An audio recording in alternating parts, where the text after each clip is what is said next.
This is something that I should confess. It's extremely important. Don't stop being the voice of the people of Iran.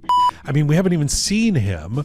We've seen a cardboard cutout of him, Mojtaba, but we have no idea that he's, as you say, making this statement or not. Those who are standing for the regime, killing the people, in their mind, they're feeling great. Every single person says every single person they talk to in Iran is, however you want to term it, pro-intervention, is in favor of what's happening. It happens in one day. The good news is it happens in one day.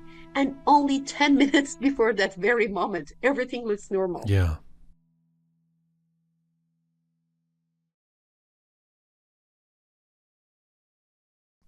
Hi there, this is episode 423 of Roqe.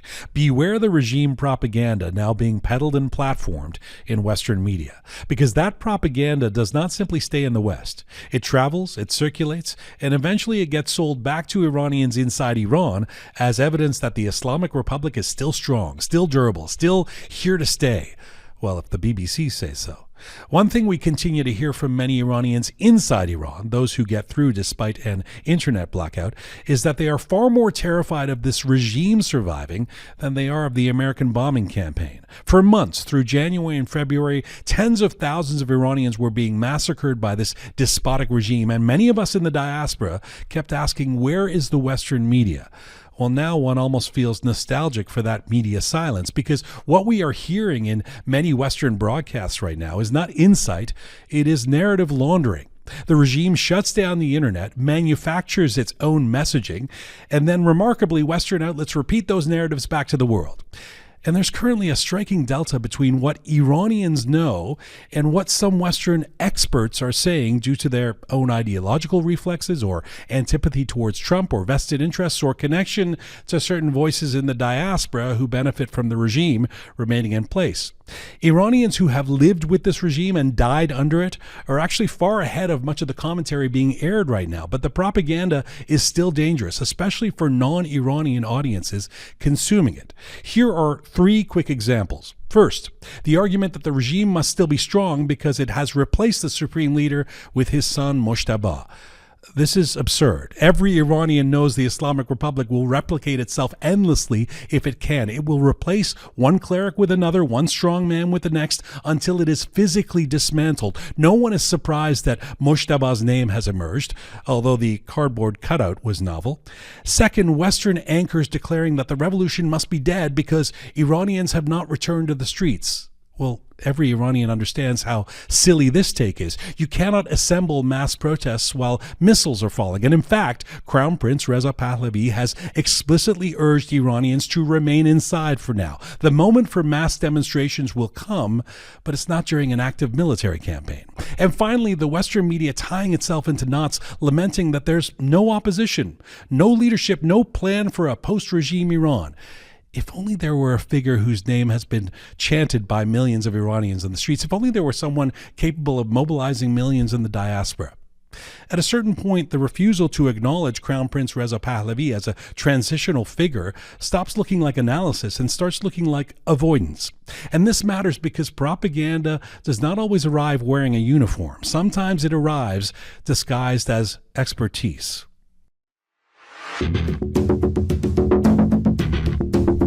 It's March 12th, 2026. This is Roqe.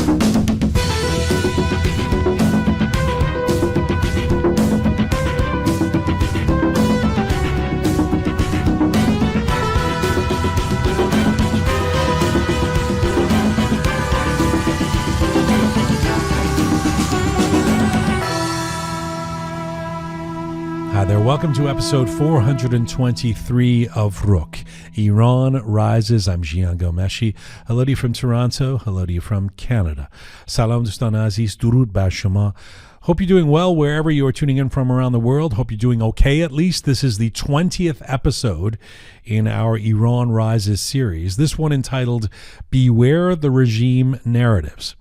Once again, we know that events inside Iran and around the Iranian diaspora are moving at breakneck speed. So we should note that we are recording this episode at approximately 4 p.m. Eastern Time here in Toronto on this Monday, March 12th.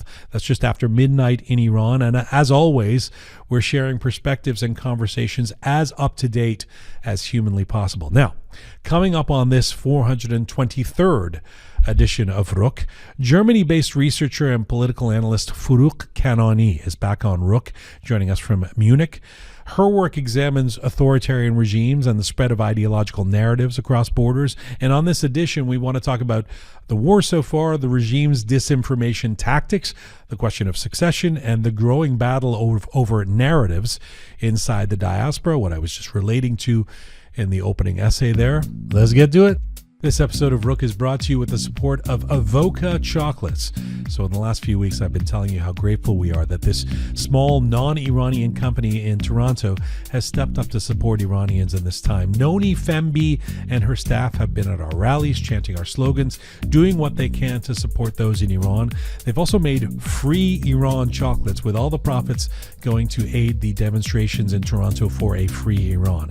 Avoca has been making handmade artisanal chocolate in Toronto for over 30 years. Family owned and operated, they have dedicated themselves to the art of making delicious treats, including truffles and ice cream and gelato. Made without compromise, Avoca has focused on high quality ingredients from fair trade chocolate, all made fresh daily in one of their 2 locations in East Toronto. If you're in Toronto, go visit one of their great chocolate shops and thank them for their support. It's worth it. And the free Iran bars that are now available, they are top quality Belgian chocolate. They are each handmade and painted, and the profits are being given to the Iranian community. If you can't go in person, you can get the chocolates online at avocachocolates.com, avocachocolates.com. Thank you again for your support of Roqe and the Iranian people. Avoca. All right, my featured guest today is an academic, a political analyst based in Germany whose research explores authoritarian regimes, protest movements, and how digital and ideological narratives travel across borders. She has written and spoken extensively about the Islamic Republic's influence campaigns, from its media disinformation strategies to how its messaging quietly infiltrates activist and academic spaces in the West. She's also a researcher and a producer and an on-air contributor at Setar TV. Right now, Forouq Canaani joins me from Munich. Nice to have you back on the program. Thank you so much, Jian, and I'm super happy that I have the opportunity to be here again. Thank you for your invitation. It's always good to have you on the program and to get your perspective, not just as somebody who's been involved in this space for many years, but also who's sitting in the middle of Europe. We sometimes have a different perspective there than we get in North America. First and foremost, just a general question: how would you characterize what you've seen over the last couple of weeks so far, since the intervention, the war, however we want to term it, began? How would you characterize events? Well, first of all, we can see that there are actually 2 very parallel narratives which is going on in the social media. The voice of the people inside the Iran is cut due to the blackout of the internet that has been made by the regime of Iran. Obviously, you do not hear what is going on there, what is the people's response to what's going on there. And what comes out is mostly the so-called propaganda that the regime wants to be propagated all around the world and sent to the Western media, because that is how they think they can start to be this political drama queen that they have been all the time during this, especially recent years. I would say recent 30 years, when the reformists took over the political land of the Islamic regime. At the same time, the other narratives that you're actually facing is what you hear from not the very people of inside the Iran, but those who are living abroad. They're either the diaspora themselves, I'm not really sure if they have been living inside Iran. Much of them even didn't. A lot of them are even not Iranian, but they follow a narrative which is like the anti-war movement. They follow hashtags like no to war, which per se, I have nothing against it. Who wants war? But right now, I have to confess what I hear from the inside Iran on and off when there is, I don't know, like drops of internet when you compare them with like drops of water, when there is an opportunity that people can get connected to the world internet. And what they say is like the biggest fear that we have here, Jianjan, is that we are right now in this war. We were told that this war is going to terminate the Islamic regime suppression system, and the biggest fear is that it doesn't. And then we are left alone with these devils who keep telling us, who keep telling us that they're going to kill us to the end if when we think oppose what they want us to think. If they like they were all the time told in the TV, in the national TV of the Islamic regime, that let this end, and then we get your color, we make sure that your mother's gonna to mourn over your graves and something like this. And imagine that you're living inside your country and you're just looking to the TV, that you understand the language. So literally the TV that must be talking for you, and instead you're getting threatened by the very TV. So this is a very scary situation that they're facing, not because of the war, of course, because of if the war is over and the Islamic regime is not gone. That's the biggest fear that we have, and that's the biggest problem that I have to confess that we have here too, because those who want to stand against the states don't understand. All right, that's a war that you are having. That's a battle that you're having with the state of the United States of America. But the people of Iran, that's the only chance that they got. So I can imagine how scared they are, because that would be the same for me if I was there, actually. Yes, I'm glad to have you on to talk about this, because this is what you've been talking about, studying, teaching for years in terms of this type of propaganda. It is really hard to tell, because we don't, just like we don't have empirical polls to tell what's popular and not popular in Iran. We have to kind of come to our conclusions based on all the evidence that we get. And it does seem like there's such a delta between, first of all, the accusation that folks in the diaspora are warmongers because they're supporting this intervention.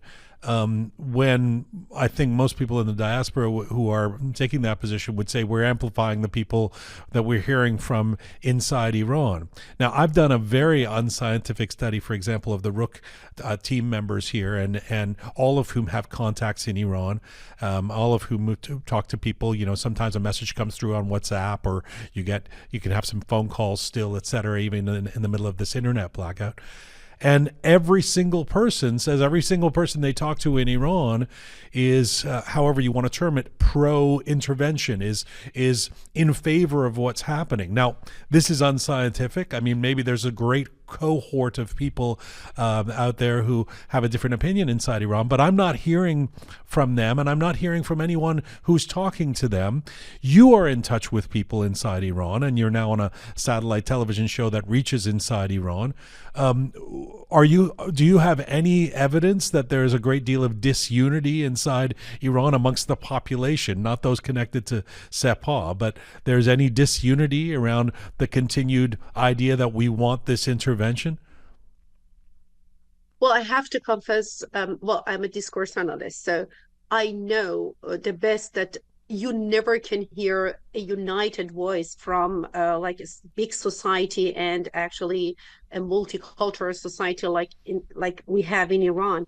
But very surprisingly, all I've heard so far from the people, I'm not talking those who are affiliated to the regime or IRGC propaganda system or something like this, but the people, like the random citizen, normal citizen, like you and me, is that they all are waiting for this war to go until the regime is gone.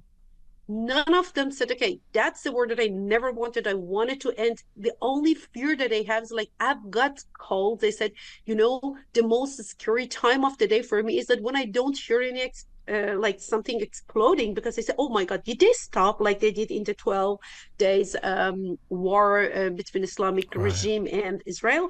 Did it just end while they're still there on power?" And when they call it the most scary thing, I totally can buy it. But the most weird thing is that voice is not echoed outside. No one No. hears it. No one talks about it. No one actually tells it. It's about how these people are left behind. And when people say no to war, I totally understand. I mean, who on the earth would be Right. pro-war Right. Right. when it's a normal situation that you can actually find a solution finally for like this suppression, this corruption, whatsoever? But that's the only thing that is left. And we, Jian, we didn't actually choose it. Yeah. That was not something that we did choose. That was something that is imposed to us. We tried everything. I know that people have been voting for reformists 30 years ago, and it's a long time when you're hoping, when you're acting, when you're trying to change something. All went to like, okay, we're disappointed now. It is not working. And that's why It people literally actually had got the worse. slogans chanting. It literally got worse each time. Yeah. And that's, thank you. That's the most important thing that must be repeated and repeated all over the world. The worst brutal governmental system of the Islamic regime what happened and was when the reformists were on power. The student movement. What happened? It was during the Khatami time, the brutal January when it happens in 2017. It was in Oh, Rouhani's honey. time. Yeah. And I'm even not talking about the Green Movement, which actually Mousavi, as a member of Reformists, also had a finger in this pie. And at the same time, you just come a little bit like to the recent years, what happened in Bloody Avan, in this scary 3 days of internet blackout. I don't know, between 1,500 to 3,000. We even still don't know how much the number could go up. But anyway, that was also during Rouhani, the Ukrainian airplane crash that was shot by RGC. And now the most scary massacre of people that was also during Pezeshkian. Unbelievable. Yeah. And even if you go a little bit earlier to the beginning, back to the days in 80s, the in Farsi we called it Tabestan Shast, to have the mass execution Yeah. of mujahideen. It also 88. happened Yeah. during the very person like the Musavi's time. So who can tell me that they have been anything better? People tried everything. People hoped to, I don't know, somehow to really reform anything during, like, in the frame of Yeah. this regime. It just doesn't work. It's interesting They to went in the street. yeah, it's interesting to hear some of the Western media saying now Mujtaba Khamenei has come in and he's more of a hardliner, and you just sort of think more of a hardliner is not language we can really use when it comes to the IRGC. There's no such thing as more of or less of. I mean, it's basically been the same thing over the years. I mean, with small nuances in terms of social freedoms, maybe, but this is a monolith and a regime that just keeps at its core suppressing people to retain its power, and that suppression each time gets worse until it leads up to this past January where tens of thousands were killed. Speaking of Mojtaba Khamenei, I'm going to come back to the narratives because I want to ask you about that, but just because just 2 or 3 hours ago we heard what is purported to be his first statement, and it was this saber rattling kind of we're going to get you, America, and no one is safe, and I'm a tough guy. What did you make of this statement by Mojtaba Khamenei? Well, first of all, I'm not really sure yet if it's written by himself, because the way it is written is a little bit different from the normal discursive narrative that he has. I mean, we've never heard about him, but I assume that he should follow the way his father was talking all the time. It doesn't look like that.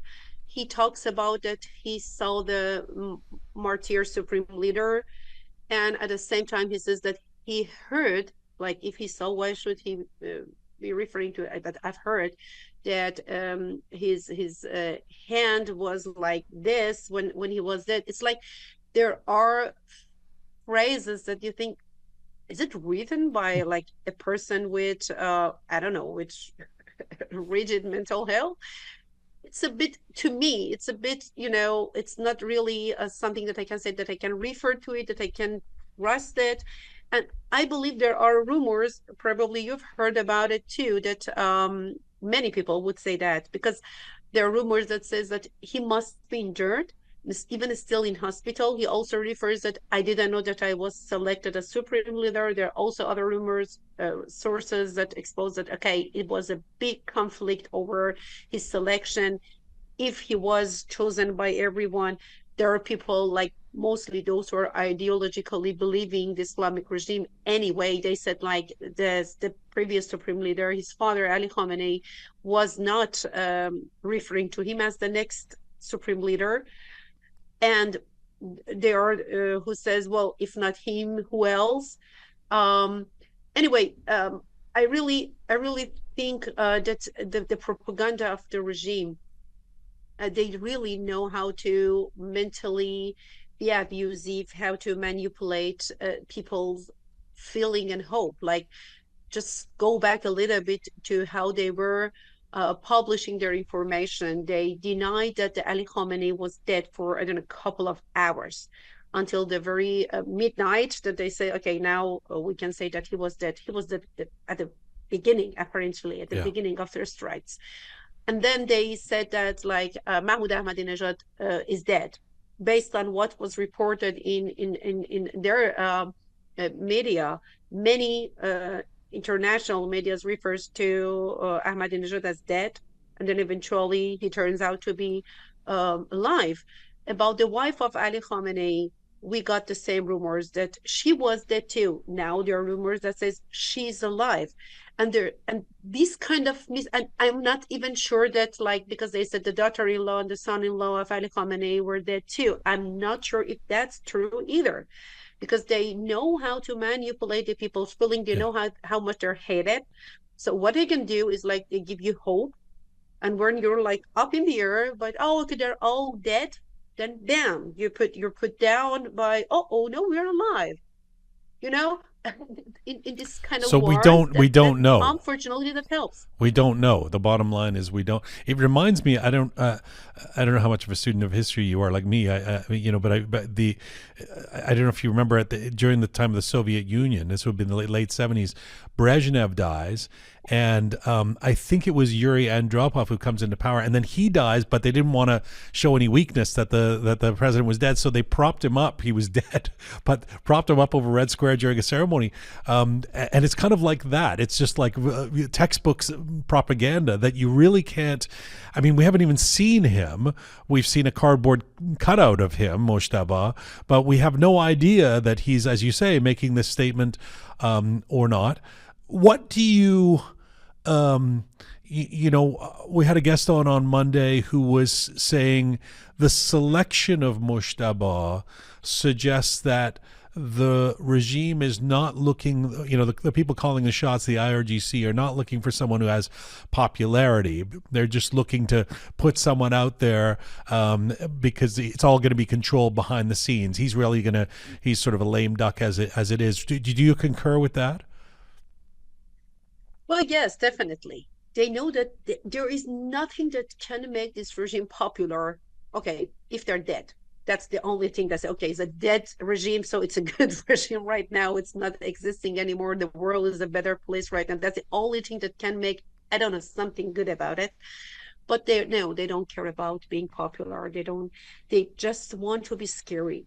And they want to make sure that due to their terror, people gonna be, silenced. What they want is not no resistance, silence, and they want people to endure whatever is happening there, because now, like, the economical situation is like crazy. We even cannot go with it. We even cannot imagine what's going on there. Yeah.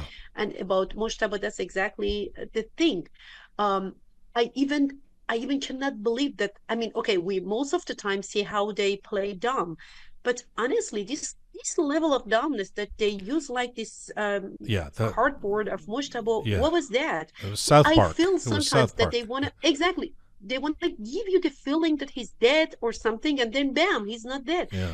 You should be really watching that, not believing what they're giving you. I always tell like to the people that I talk, if the Islamic regime says it's night, be sure it's a day. Even if you see the moon, this is a day. They're Mm. probably going to manipulate it somehow. But about that, I really don't know. And that's why, because they really know how should they emotionally manipulate people by giving them hope and then take the hope. And for a propaganda regime, for a totalitarianism, nothing is better than having a nation which is totally hopeless. Hope is our last weapon. One Hope one is all we have. one of the things that I was trying to say at the opening of the show in my essay is that the Iranian people are, because they've lived this every day inside Iran, in the diaspora, even a 30-something who works in a beauty clinic or whatever, like, usually knows a lot more about this than the Western media who's just coming to it, because all of the nuances, all of the complexities are baked into our DNA at this point, because we've been talking about this every day for 47 years. So there's some assumptions I find made by the Western media, and maybe some doing it intentionally, maybe some doing it out of ignorance, to explain to us why this regime is not weakened and why this war is not working, that fly in the face of what Iranians know. One of them is that, well, look, the regime isn't gone yet. They replaced the one Khamenei with another. And I think you'd be hard-pressed to find an Iranian anywhere in the world that expected the regime to fall within a week and everybody to be gone. I mean, this is something that Iranians know, well, this is going to take time. We know these guys are like cockroaches, that they're going to run around and they're going to try and replace one with the other. So there's that narrative. There's a second one which it's quite incredulous, but that I've seen on, I've seen major news anchors in the West parrot, which is, well, the Iranian people didn't come out in the streets. So, I guess it didn't work out. The idea that there was going to be a war and all the protesters would come back out again hasn't happened. And you sort of think, well, there's a bombing campaign happening, and both the president of the United States and the de facto leader of the opposition, Prince Reza Pahlavi, has said, stay in your homes. So the idea that the people are not in the streets is not just it doesn't prove anything in terms of that there isn't, the resistance isn't still there. And the third one, of course, being Western pundits sort of wringing their hands saying, unfortunately, there's no opposition leader, there's nobody. And you sort of think, well, millions of people inside and outside Iran were calling this guy's name, one person's name, but you can't bring yourself to mention him. And it's hard to tell, again, whether that's propaganda or whether that's ignorance. But those things keep getting said, in terms of as evidence why this isn't working. And yet I feel like there's such a contrast between that and Iranians, especially those who are speaking to each other in Persian in the diaspora, but certainly inside Iran, who already know all of this stuff. They know, of course, there's a reason people are not out in the streets right now. Of course, we didn't expect the regime to fall and not try and replace Khamenei right away. And of course, we know whose name they were calling. Talk to me about that as someone who studies this stuff. Talk to me about that disparity between what we're seeing. Well, I have to confess that I'm not that naive person anymore that believe that, okay, they're not aware that they're helping the Islamic regime to stabilize itself again due to the narratives that they are propagating here in the Western media. Um, I feel like that's all, I don't know, planned. They're selling something that they are told to, that can't be, because, okay, let's just go back to what's going on in Iran. Inside Iran, yes, the people of Iran are asked, and several times, like today, just a couple minutes ago, again, by the Prince Reza Pahlavi, by the the Prime Minister Netanyahu, as well as the President of the United States, did not come out. The safest place for you right now, because we're striking still, is like stay home, and until the time comes. So they even mentioned that, um, and people are waiting. That's what I get all the time. We are waiting. When the time comes, we're not letting them to do whatever they're doing anymore. We're gonna be in the streets again. I cannot tell that this is gonna happen tomorrow, next week, or next month. That's not something that I'm talking about, but that time will come. It came like I don't know, a couple of weeks ago, and we have seen how people actually showed up in Yeah. the streets, so that they were massacres like in 36 hours. More than apparently 50,000 people were killed, and that's not a number. It's like, okay, just normal number. It shows that the regime understood how much it's hated, how much the root of the regime is targeted right now. So he really did fight people back with killing them, like the ultimate thing that the regime could do against its own people. Mm.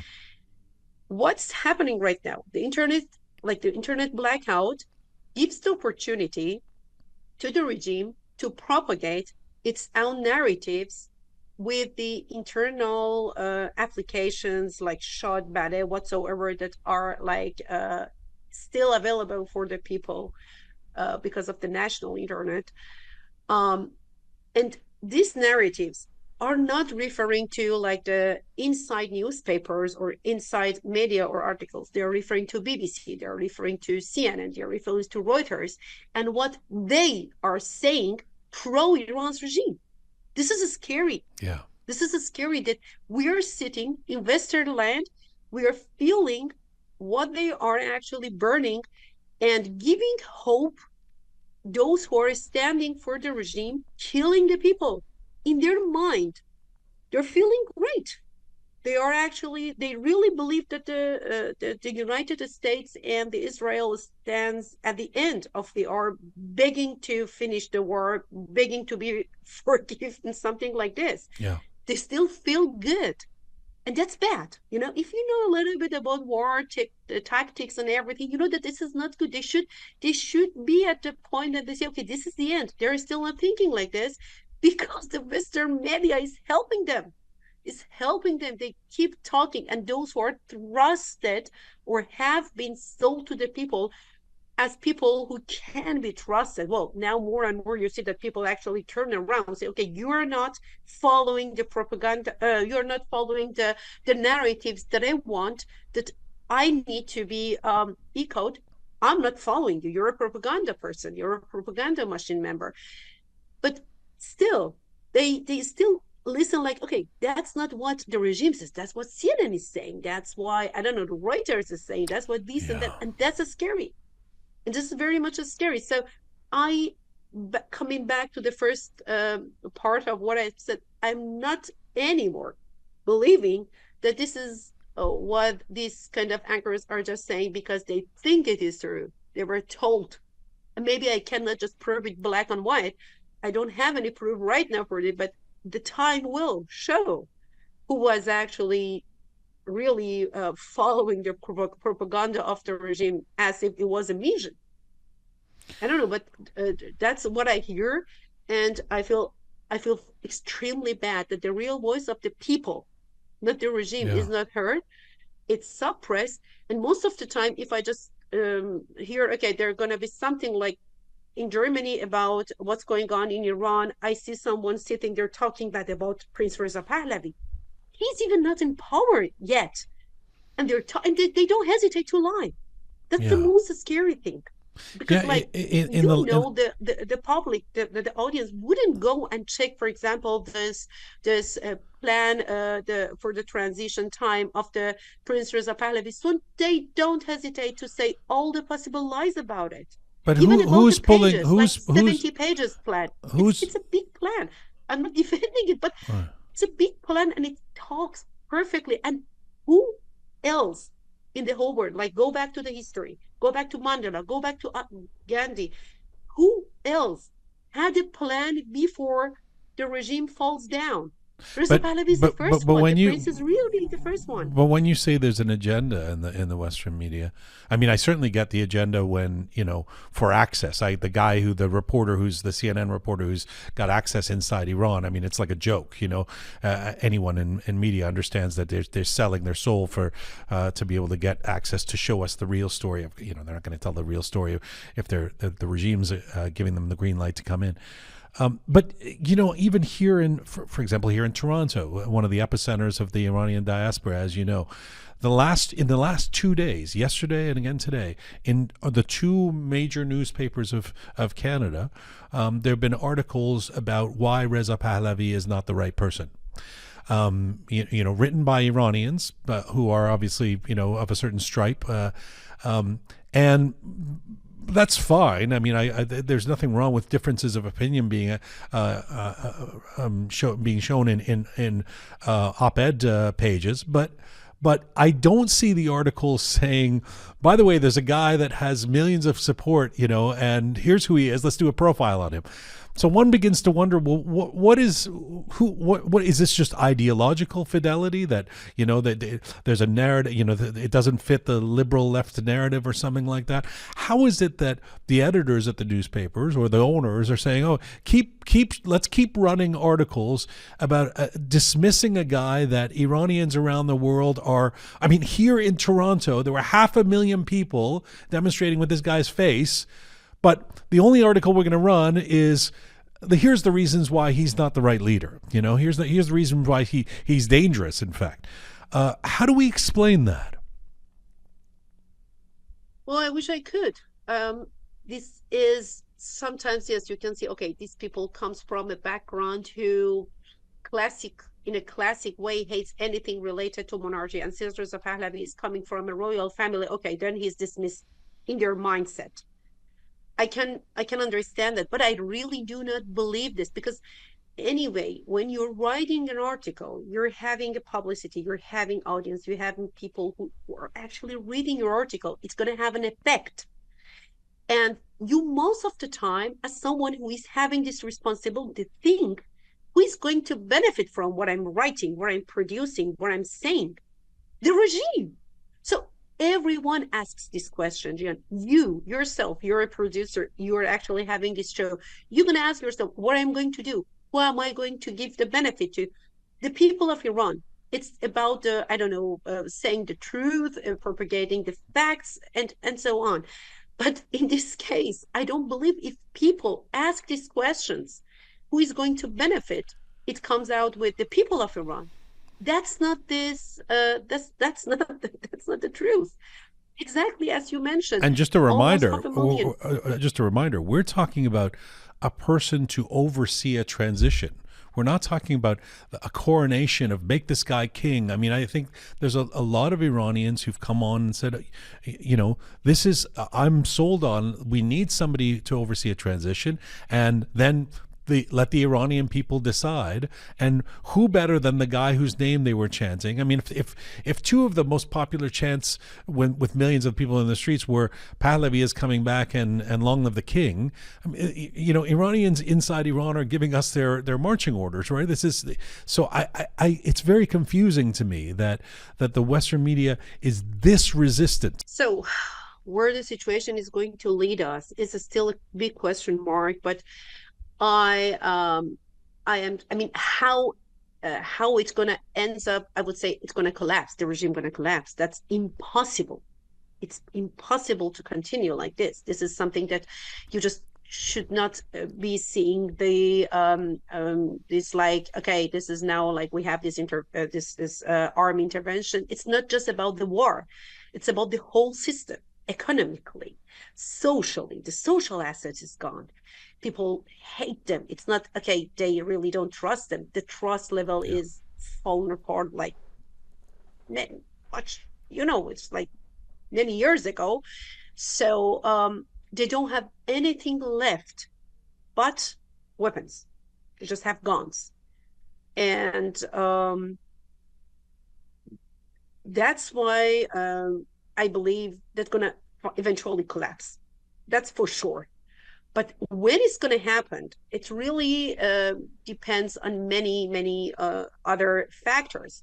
How the war is going to go on, how the propaganda machine outside of the country going to feel their interests more and more, or going to be less, how the diaspora is going to reflecting the real voice of the Iranian people. Um, this is which very important. I mean, this is something that I should confess. It's extremely important. Don't stop being the voice of the people of Iran. I just want all the Iranian all around the world to keep calling, keep protesting, keep saying that this war should end the Islamic regime. Other than that, why should we hesitate? That's not the like that's not something that we can say, okay, at some point we won. That's not real winning the game, you know. But what I can say is that this really is in the hand of the Islamic regime. If the people who are serving the regime surrender as soon as possible, or they eventually believe that they are in a wrong side of the history, or Can if I the ask you a family, question? How do they surrender? If they want to, because I know Prince Reza Pahlavi has called for that, and so has Trump said, lay down your, join the good guys. How do they do that? How do they do that without becoming victims themselves of this regime? Because I know Prince Reza Pahlavi can't say, meet on the corner of this street and we'll give you amnesty. I mean, they can't out themselves, right? So how does that actually happen? well, a lot of them wouldn't. Those who have already been killing people, they have nothing else to lose. They wouldn't. We are not naive to believe that they're gonna join us. They're not us. They can't be us. They kill us. And if it is necessary, they will do it again over and over. So, well, that's a big core that is already out. I don't know how many people are they, but I know that they wouldn't. And you should consider that the ideological beliefs, these jihadi beliefs, they may fight to the last drop of the blood. They do. They did before, and they will continue that. And they think that's the way they win. They refer to Quran, they refer to Hadith, and they refer to many other, I don't know, Shiite beliefs that tells them that this is how you win, even if you get killed, like this martyr beliefs and everything. So yeah, many of them wouldn't, but it has been already happening more and more. You look to the army; they don't have any affiliation, at least not not the feeling about what they're doing. Back to the days, it was not like that. People who were working in army, they were proud people. They were feeling like we were defending the land, we're defending the territories, we're defending the nation.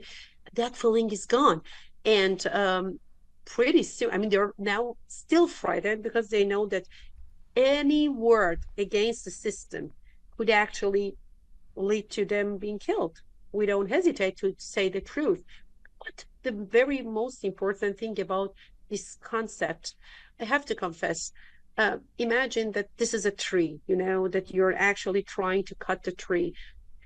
You hit it and it doesn't fall again and again. And this is just one last hit that actually then you say, okay, now with this X is coming down. Right. And that is how actually a regime collapses. Right. So it happens in one day.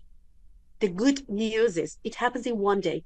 And only 10 minutes before that very moment, everything looks normal. Yeah.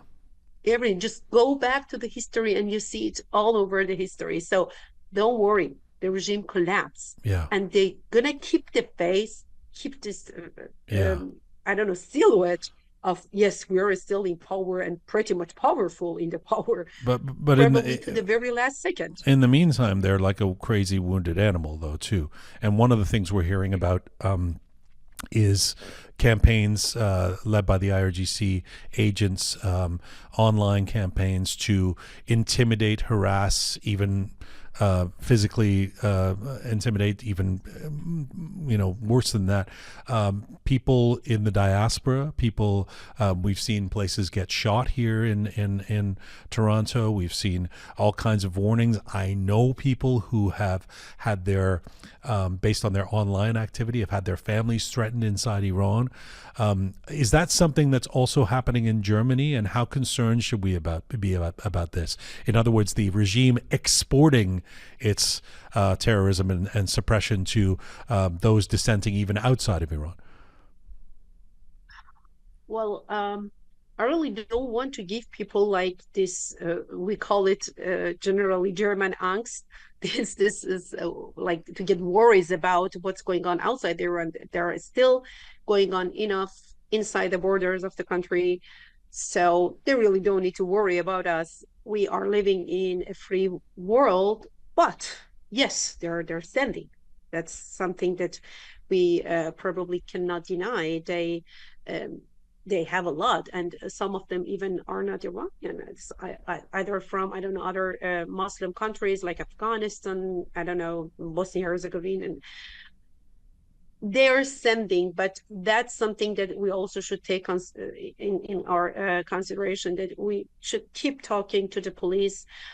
We should keep reporting them, because here the police also knows the situation, the security forces know, and they really somehow confront it and take care of it. So yes, they're sending it. Probably if they still stand on the power after the war, they're gonna even go crazy and even send it more and more, because now they see the whole world as enemies. And yes, that is also something that like Iranian, maybe in diaspora, should talk about it. If they are invited somewhere to talk about the situation in Iran, if they're writing articles, if they are, I don't know, interviewed in TVs or medias, or at the best time, I would say that the best thing that we can do in your social media, talk about it. That it is not only the fight of the people of Iran Yeah, for Iran's freedom; yeah, it's an international fight. That's the front. yeah. Those people are fighting for us in free world, in democrat worlds. In That's how it goes on. We're fighting so that exporting of the terrorism gonna stop someday. That your children in Europe, in the States, in Canada, in Australia are not going to experience what we have experienced 2 3 decades ago, because that's gonna come. And no one can tell me no, that's definitely far away. No, no, no, no, that's going to come. No one could believe it either in the beginning of the Islamic Yeah, yeah, Revolution in yeah. Iran. Okay, a final question to you, and I'm going to turn it around. I'm going to end on something positive, so that because there are reasons to, as you say, a lot of reasons for a great deal of hope and actually excitement on some levels.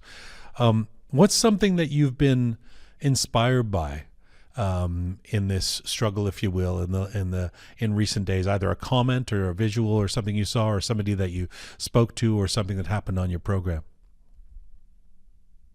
The messages that I get from inside of Iran, how people are trusting Israelis and Americans way more than the regime itself, how they're hopeful, how they talk about the future, how they are dreaming about freedom, how they're ready to fight, and how they're grieving about it.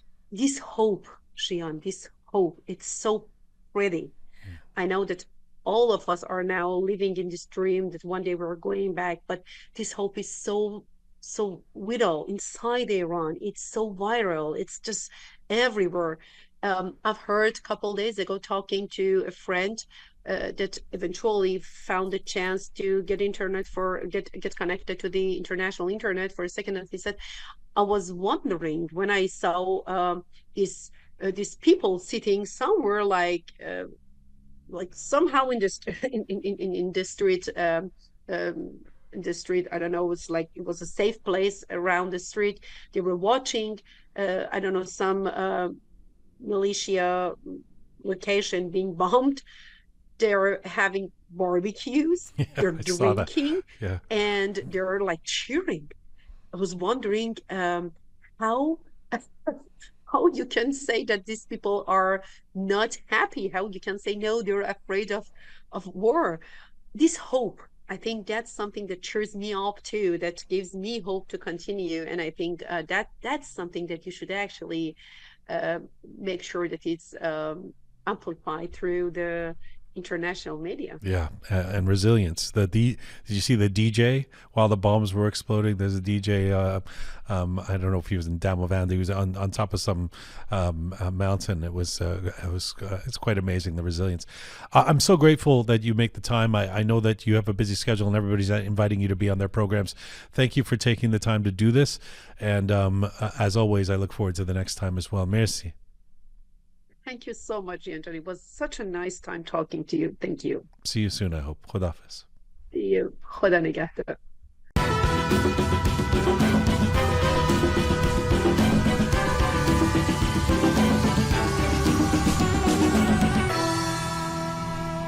All right. Thank you so much to Forouq, as ever, for being on the show. If you have any thoughts, comments, arguments, supportive suggestions, info@roqemedia.com is where to reach us. info@roqemedia.com. Also, you can always give us a check mark, a thumbs up on our platforms, a good review. We appreciate that if you like what we do. This is Full Time Forouq for today. I want to thank the amazing core team who put this show together twice a week right now as part of our Iran Rises series. Savi Roham Maher, Super Parisa Sanjarani, and the photo and video queen, Tina Farahi.